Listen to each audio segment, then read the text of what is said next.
Bonjour à toutes et à tous et bienvenue pour cette vidéo. Alors, en général, il y a certaines thématiques, il y a certains sujets qui sont assez redondants sur cette chaîne parce qu'ils suivent l'évolution de l'actualité, l'évolution des mœurs, l'évolution des politiques, l'évolution de la géopolitique. Pour ceux qui connaissent la chaîne, souvenez-vous, j'avais fait déjà des vidéos, une vidéo qui s'appelait l'orwellisation de la société, une autre qui s'appelait mise en place du Miniver, etc., qui étaient des références, évidemment, à ce classique des romans dystopiques qu'est celui de George Orwell, 1984. Eh bien, j'ai envie de dire, on va faire du complément de ces vidéos aujourd'hui, parce que force est de constater que les choses s'accélèrent, parce qu'il y a des thématiques, parce qu'il y a des sujets, ou plus particulièrement chez les Occidentaux, on veut absolument, impérativement, obligatoirement faire en sorte que l'opinion n'ait qu'un seul son de cloche. Et que toute opinion, toute contrariété, toute opposition, tout questionnement soit de plus en plus éradiqué, critiqué, voire estampillé d'idées complotistes. Puisque aujourd'hui, dans certains esprits, dès qu'on parle de complotisme, c'est péjoratif. C'est-à-dire que c'est mal, c'est pas bien. Ah, les méchants. Sauf qu'évidemment, alors, je ne fais pas offense à certains d'entre vous qui ont un niveau de culture, mais force est de constater que parfois certaines personnes ont besoin qu'on leur rappelle ou qu'on leur signale certains fondamentaux. Donc, je l'ai déjà fait dans des précédentes vidéos, ce sont des vidéos qui sont relativement anciennes, donc pour ceux qui viennent d'arriver, je vais récapépéter, oui, je sais, j'invente des mots, quoique peut-être certains d'entre vous connaissent déjà ce mot récapépéter, qui n'existe pas. George Orwell est souvent assimilé aussi au concept un autre auteur qui est Aldous Huxley. À ceci près, c'est que contrairement à l'inconscient collectif, George Orwell est contemporain de Aldous Huxley dans leurs œuvres. Puisqu'en effet, 1984 est publié en 1948. Alors que Le meilleur des mondes de Aldous Huxley, lui, date de 1931. Publié en 1932.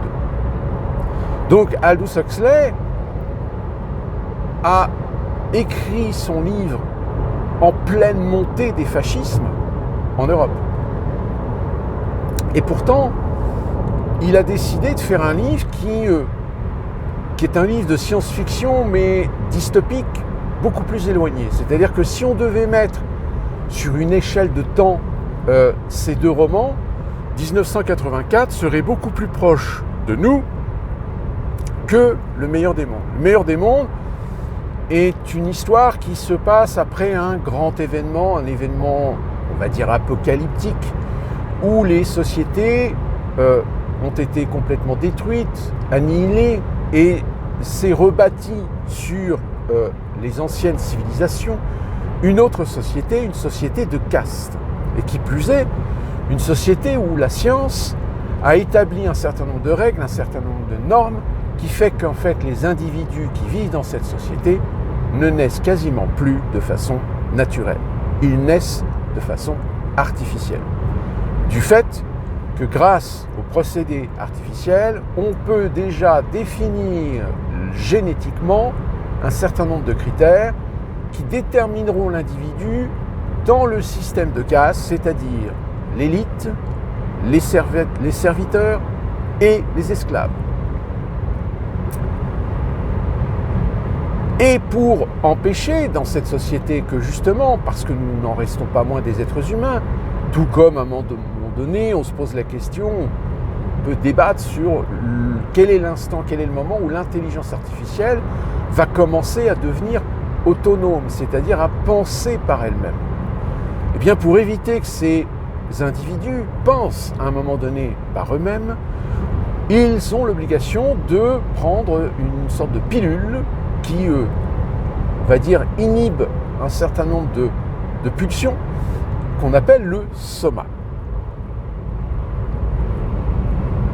Alors, quel pourrait être éventuellement aujourd'hui ce que l'on pourrait retrouver dans la réalité par rapport au roman d'Huxley? Le soma, c'est la drogue.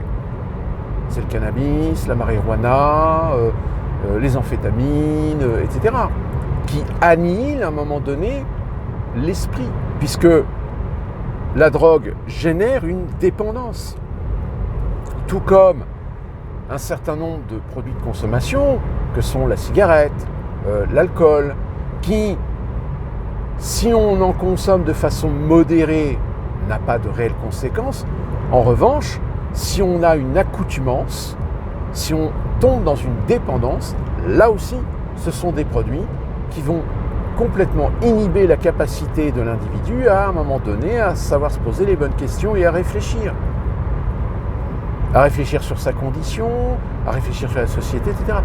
Puisque la seule chose qui les intéresse, c'est de pouvoir satisfaire leurs besoins, satisfaire leurs envies. Le système de caste. Alors même si dans le roman d'Huxley, c'est excessivement prononcé, dans cette histoire, il y a aussi une autre part de la société, ce qu'ils appellent les sauvageons. Et les sauvageons, ce sont tout simplement les êtres humains qui sont les héritiers de l'ancien monde. C'est-à-dire qu'ils ont gardé des codes, des mœurs, des souvenirs de ce qu'était la société avant le grand chamboulement. Avant ce qu'on pourrait appeler éventuellement, une apocalypse. Et que par conséquent, par leur comportement, ils sont considérés par la société civilisée comme étant des sauvages. Et donc en général, ils sont parqués dans des endroits où on peut y retrouver en effet d'anciens bâtis, d'anciens produits, d'anciens codes de nos sociétés que nous connaissons aujourd'hui. Par cet intermédiaire, je rappelle, le roman a été écrit dans les années 30. Aldous Huxley a déjà une critique finalement avant-gardiste sur la société de consommation.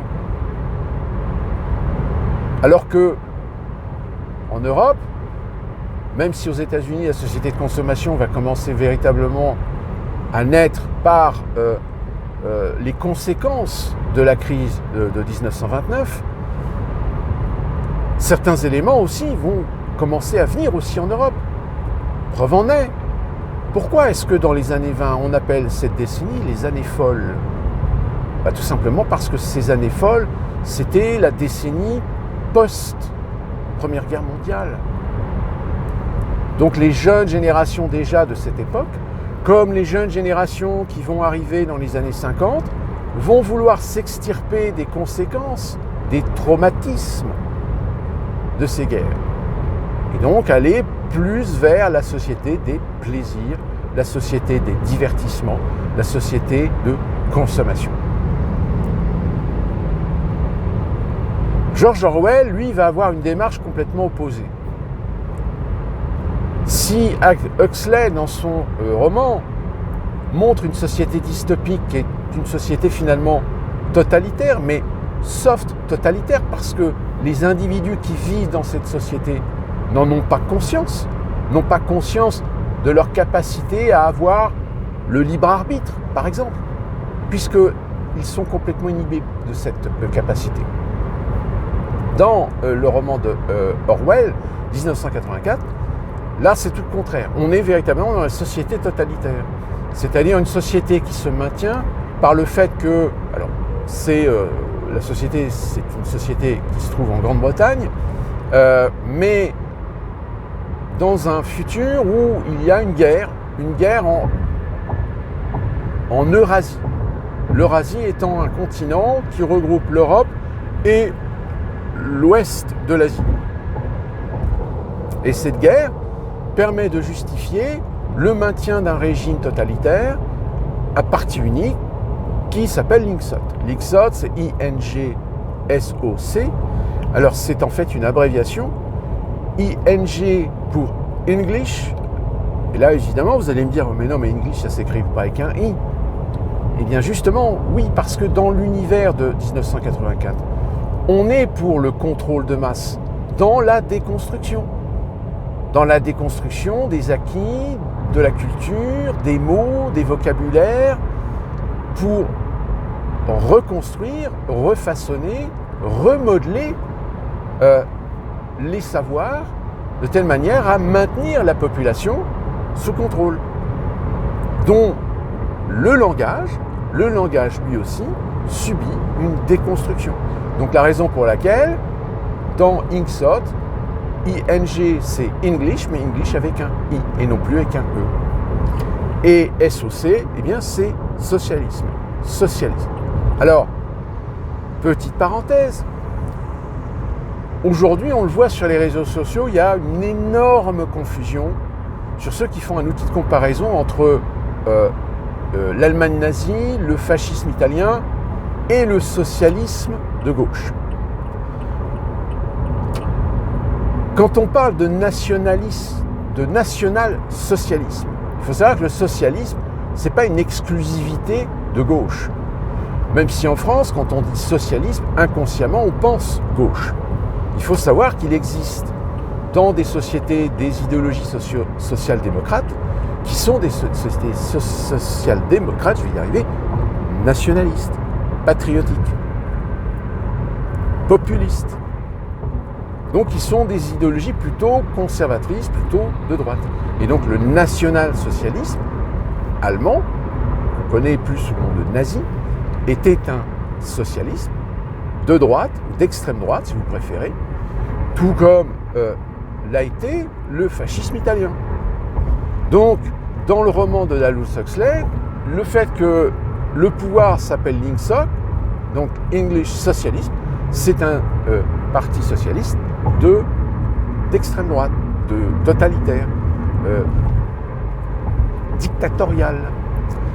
Et donc dans 1984, on suit la trajectoire comme ça d'un personnage qui s'appelle Smith, qui pourtant est un individu qui arrive quand même à avoir un libre arbitre et avoir une critique par rapport au système, alors que lui-même fait partie du système. Il est un serviteur du système puisqu'il travaille au Miniver. Le Miniver, là aussi, c'est une contraction du ministère de la vérité.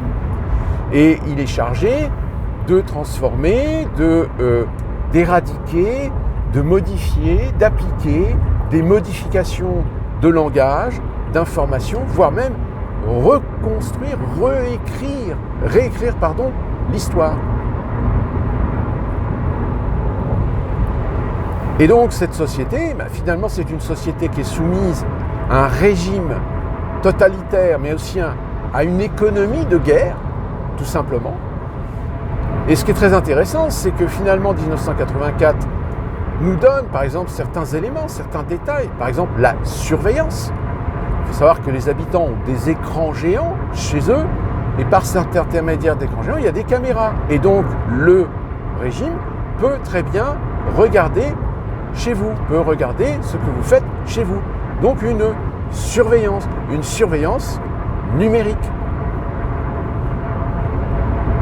Eh bien aujourd'hui, force est de constater qu'on est en plein dedans. Que là, la réalité même dépassé la fiction de 1984, parce que non seulement aujourd'hui vous avez des outils qui permettent à des gens de pouvoir vous surveiller chez vous. Attendez, si vous avez un système Alexa, le système Alexa peut écouter ce que vous faites chez vous, peut écouter ce que vous dites, peut écouter vos conversations. Les Smart TV avec des webcams intégrées, les webcams, des gens peuvent très bien prendre contrôle des webcams et regarder ce que vous faites chez vous. C'est pour ça que, en règle générale, les grands industriels de la haute technologie, etc., souviens du patron c'est Simmons, je crois, de Apple, qui disait, moi, mon fils, je lui ai interdit d'utiliser les tablettes. Pourquoi ? Ou alors, on occulte les webcams. Si vous avez une tablette, installez un petit sticker qui permet de cacher la caméra. Parce que si quelqu'un hack votre système, il ne puisse rien voir parce que vous avez un système qui occulte votre caméra. Donc, mais voilà, tous les outils numériques, même si on vous promet la lune, qu'il y a des garanties, des sécurités, des systèmes pour empêcher les malveillances, les piratages, etc. Le problème, c'est que en face, vous avez des gens qui sont tout aussi des génies de l'informatique et qui ont les outils et les capacités de passer outre ces systèmes de sécurité. La preuve, c'est que quasiment toutes les semaines aujourd'hui, on entend parler d'une société, d'une entreprise, d'un organisme de fonction publique qui s'est fait pirater ou qui s'est fait bloquer son système par des pirates. En France, Jeux Olympiques, à Paris, qu'est-ce qui a été installé ? Des caméras de surveillance, mais couplées à des systèmes de reconnaissance faciale. On vous a dit non, mais c'est juste pendant les JO. Ah ouais ? Est-ce qu'aujourd'hui, alors vous allez me dire oui, mais il y a encore les JO paralympiques.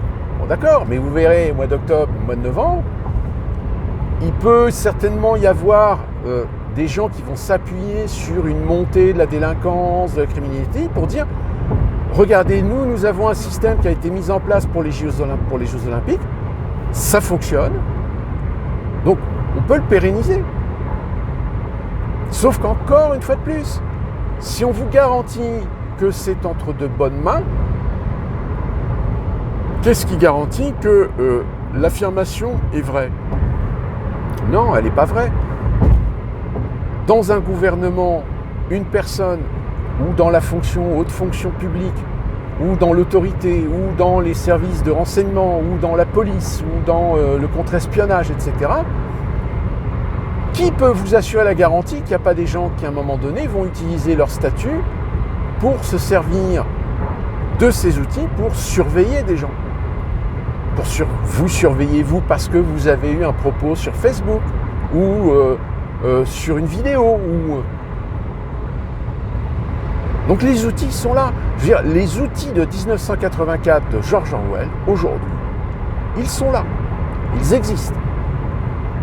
Alors évidemment, ils n'existent pas avec une vocation de vous surveiller de façon constante, mais, comme je vous le dis, entre deux mains malveillantes, ils peuvent très bien servir à vous surveiller.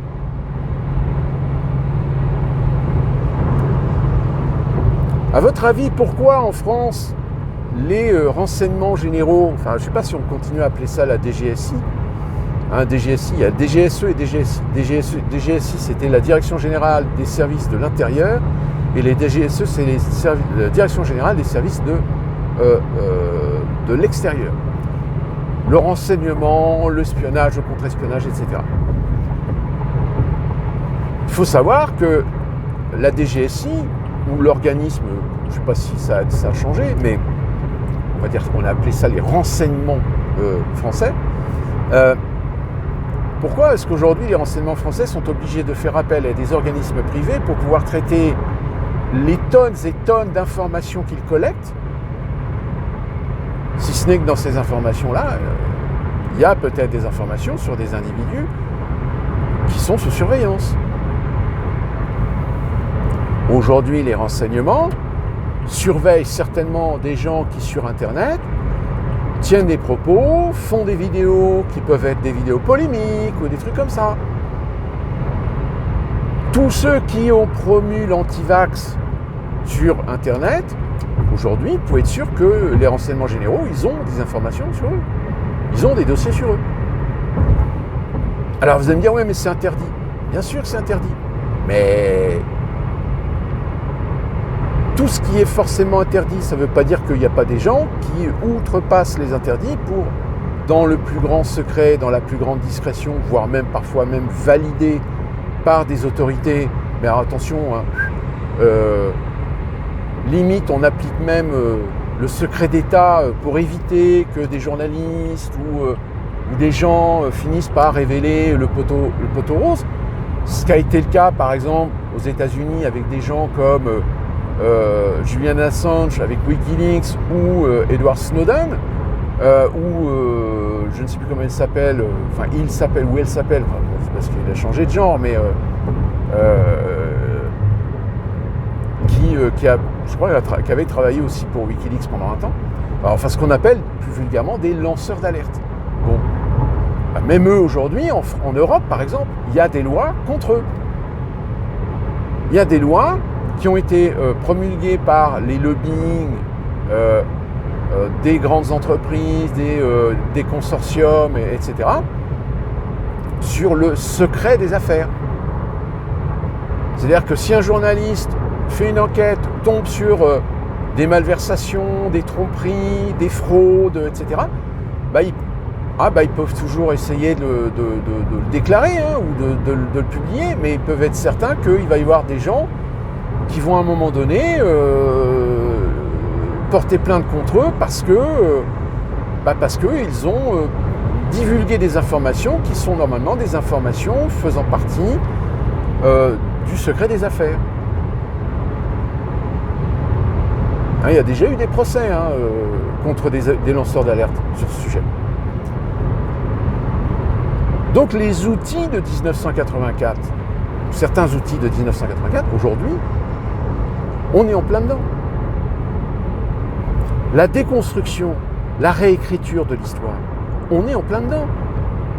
Vous avez aujourd'hui sur les réseaux sociaux des gens qui sont spécialistes à essayer de convaincre l'opinion de ne pas penser, par exemple, que Napoléon est un grand personnage de l'histoire de France. Non, Napoléon était un dictateur. Comme aux États-Unis, vous avez des gens qui essaient de vous convaincre que Christophe Colomb était un gros enfoiré, parce qu'à cause de lui, il y a eu de l'esclavage, il y a eu des massacres, des autochtones, etc. Alors que Christophe Colomb agissait dans une époque avec son contexte, avec ses mœurs, avec ses cultures, et que si ce n'était pas Christophe Colomb qui avait découvert l'Amérique, ça aurait été un autre. Et ça aurait été un autre qui aurait amené les mêmes valeurs, les mêmes mœurs de l'époque.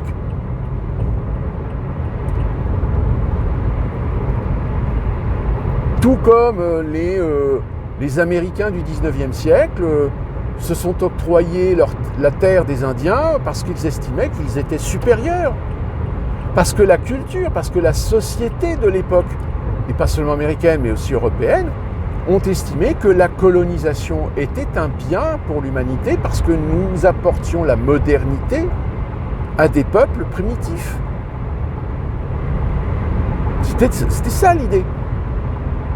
Aujourd'hui, évidemment, on regarde ça avec nos yeux contemporains, on dit « Ah, c'était dégueulasse ce qu'on a fait. La colonisation, c'était dégueulasse. » Ben oui, mais le problème, c'est qu'on juge ça par rapport à nos yeux d'aujourd'hui, avec nos valeurs d'aujourd'hui.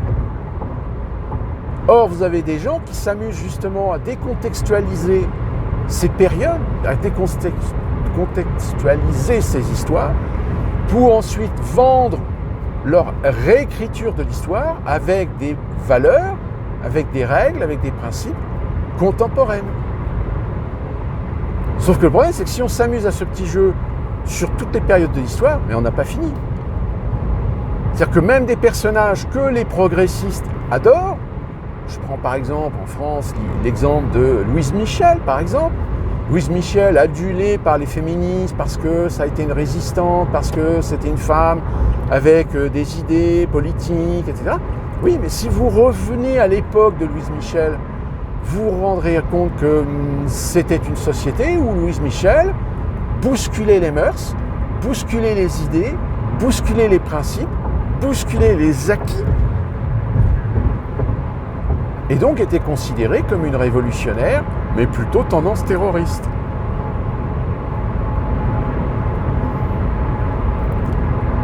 Et bien ça, dans 1984, on retrouve ces règles, on retrouve ces principes. Ce que l'on a également dans le roman de Aldous Huxley, c'est la dualité justement, pas seulement entre deux univers, entre deux mondes, c'est-à-dire un monde qui s'estime être au summum de l'évolution, sauf que le problème, dans ce summum de l'évolution, elle a sacrifié des valeurs humaines qu'on retrouve justement chez ceux qu'ils appellent les sauvageons. Et force est de constater qu'aujourd'hui, si nous comparons la société américaine par rapport à la société des natives, les natives avaient peut-être des valeurs beaucoup plus proches et respectueuses de la nature, de l'environnement, que ce que la société moderne, entre guillemets, a apporté à ce pays.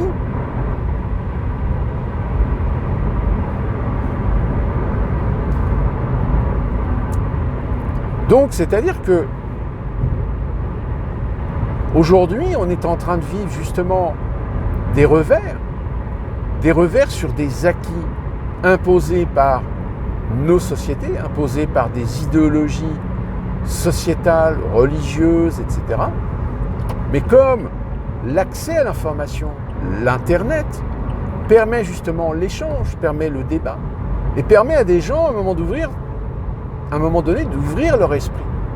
Et finalement, en effet, de se poser les bonnes questions, de se remettre en question. Sauf qu'il y a des fois des gens qui se remettent en question par rapport aux valeurs imposées par la société. Et ça, d'où la raison pour laquelle aujourd'hui, en France, on fait la chasse à la fois médiatique, mais aussi sur les réseaux sociaux, de tout ce qui peut être propos, idées, exprimées, qui pourraient, avec une bonne base argumentaire, développée, factuelle, amener des gens à un moment donné à réfléchir et de se dire ouais, finalement, il n'y a pas tort. Et pousser des gens à remettre en question le système. Un système dans lequel, évidemment, vous avez des gens qui ont des intérêts. Des intérêts, arrivistes, égoïstes, mais aussi de maîtriser l'opinion, de soumettre le peuple. C'est pour ça, souvent, je vous dis, attention, les partisanismes politiques, idéologiques entre l'extrême droite, l'extrême gauche, le centre, la gauche, la droite, etc., c'est assez amusant de voir que sur certains sujets sensibles, tout d'un coup, on se retrouve que des partis ou des politiciens, politiciennes, tout d'un coup, vont complètement à l'inverse de ce que l'on croit qu'ils ont adopté en matière idéologique par rapport au positionnement qu'ils se devraient d'avoir sur ces principes. La preuve, dernièrement, vous avez un très bel exemple, LFI qui propose, qui menace Macron d'une procédure de destitution au sein du nouveau Front populaire. Tout d'un coup, vous avez les socialistes qui disent « Ah oui, non, nous, on n'est pas d'accord ». Attendez, tout le monde s'accorde à dire que Macron, tout le monde en a marre de ce type. Au moment où vous avez un parti qui fait une proposition, ça ne sert à rien, ça mènera nulle part, mais c'est juste pour se faire valoir. Mais voilà. Pourquoi ? Parce que dans le camp socialiste, ils ont tout intérêt à ce que jamais cette procédure ne soit saisie, ne soit appliquée.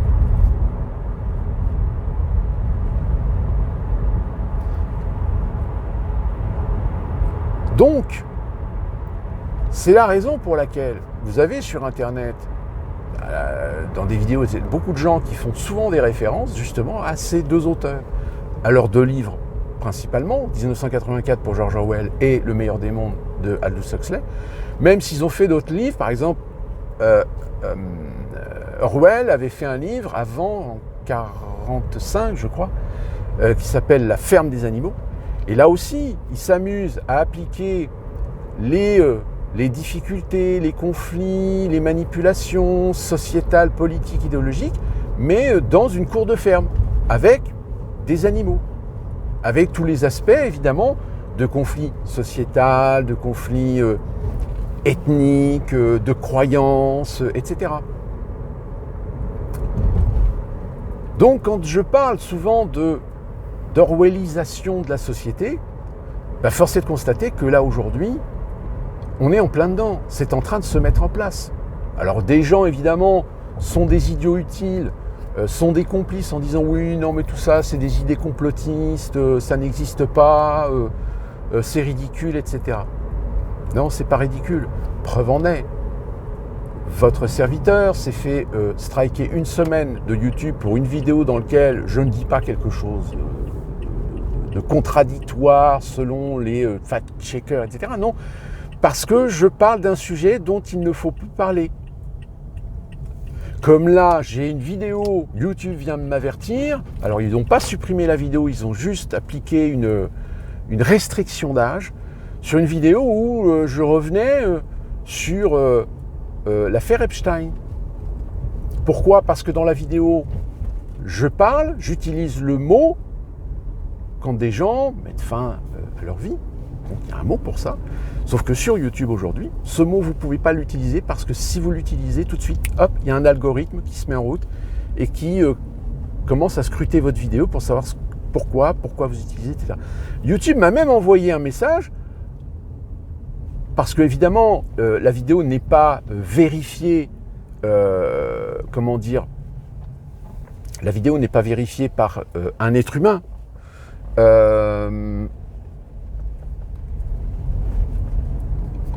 Et ils m'ont envoyé un message comme si c'était par exemple moi qui parlais pour ce qui me concerne, que je parlais pour moi. Oui, si vous avez besoin d'aide, etc., n'hésitez pas, etc. Voici un numéro, machin, etc., blablabla, etc. C'est génial. Et de fait, c'est bien la preuve qu'aujourd'hui, dans les réseaux sociaux, vous avez des outils qui commencent à être un peu plus regardants, un peu plus précis, de plus en plus précis sur ce que vous dites, sur ce que vous expliquez, etc. D'où la raison pour laquelle X est de plus en plus attaqué. Alors, Musk est attaqué parce qu'on le dit pro-Trump, etc. Mais je veux dire, Musk, il a le droit de choisir le camp qu'il veut. Encore une fois, c'est qu'il y a des gens qui pensent qu'il n'y a que le parti du bien. Et que forcément, on doit adopter le parti du bien. Mais non. Je veux dire, selon les idées, suivant les convictions qu'on a, suivant notre mode de vie, selon nos croyances, selon nos convictions, on est en droit, on est en liberté de partager ou de suivre des idéologies. Sauf que, encore une fois, sur les réseaux sociaux, on voit qu'il y a des gens que dès que vous commencez à expliquer ou à exprimer votre préférence, paf, tout de suite, vous êtes attaqué. Vous êtes le camp du mal, vous êtes facho, vous êtes d'extrême droite, etc. Donc, homme X, alors, attention, la liberté d'expression chez X, c'est un petit peu à géométrie variable, surtout en France, où déjà, il y a beaucoup de gens qui réclament que Elon Musk fasse un petit peu le ménage sur X France. Parce que voilà, il y a une sorte de totalitarisme idéologique qui s'est mis en place. Donc, voilà ce que je voulais un petit peu résumer pour cette vidéo. Alors, encore une fois, j'avais fait par le passé des vidéos où je vous expliquais déjà ces choses-là par rapport à des événements d'actualité, etc. Mais comme il y a beaucoup de gens qui sont arrivés, qui se sont abonnés à cette chaîne, et d'ailleurs je vous en remercie, n'hésitez pas à diffuser, à commenter, etc. Donc je pensais important, au lieu d'aller vous dire, bon bah allez voir la vidéo que j'ai déjà faite, je vais pas retenir. Là je refais donc une petite vidéo pour vous expliquer ça. Pourquoi aujourd'hui 1984 est le meilleur des mondes de Huxley et 84 de Orwell, et pourquoi on parle aujourd'hui d'orwellisation de la société, tout simplement parce qu'aujourd'hui on est en train de voir ce que Orwell dénonçait dans son roman, tout comme Huxley dénonçait à sa façon, à sa manière, dans un aspect complètement différent de 1984, dans son roman Le meilleur des mondes. Mais on y reviendra, parce que ça évolue. Ça évolue sur les outils, sur l'Internet, et même dans nos sociétés. C'est-à-dire qu'aujourd'hui, il va être de plus en plus difficile, je pense, de vivre dans des grands centres urbains. Les grands centres urbains aujourd'hui sont confrontés à des tas de problèmes, des problèmes structurels, des problèmes financiers, des problèmes d'insécurité, des problèmes, etc. Donc ça va devenir de plus en plus compliqué et difficile de vivre dans ces grands centres urbains, voire même dans certaines zones périurbaines. Et qu'aujourd'hui, il y a de plus en plus de gens qui aspirent à peut-être trouver des endroits plus calmes. Sauf que même les endroits plus calmes aujourd'hui n'échappent pas à la folie finalement, n'échappent pas à l'inconscient, n'échappent pas à l'immaturité, à l'infantilisation des individus. Parce que ça aussi, ça fait partie. Là, on est plus peut-être dans le côté Huxley de façonner les individus selon un profil type, de telle manière à ce que justement ils soient déresponsabilisés pour ne pas à un moment donné prendre conscience de leur existence, de leur soumission finalement à un système. Donc voilà, on y reviendra dans d'autres vidéos suivant l'évolution des événements, etc. Et nous, on se retrouve très prochainement pour une nouvelle vidéo. Et d'ici là, portez-vous bien.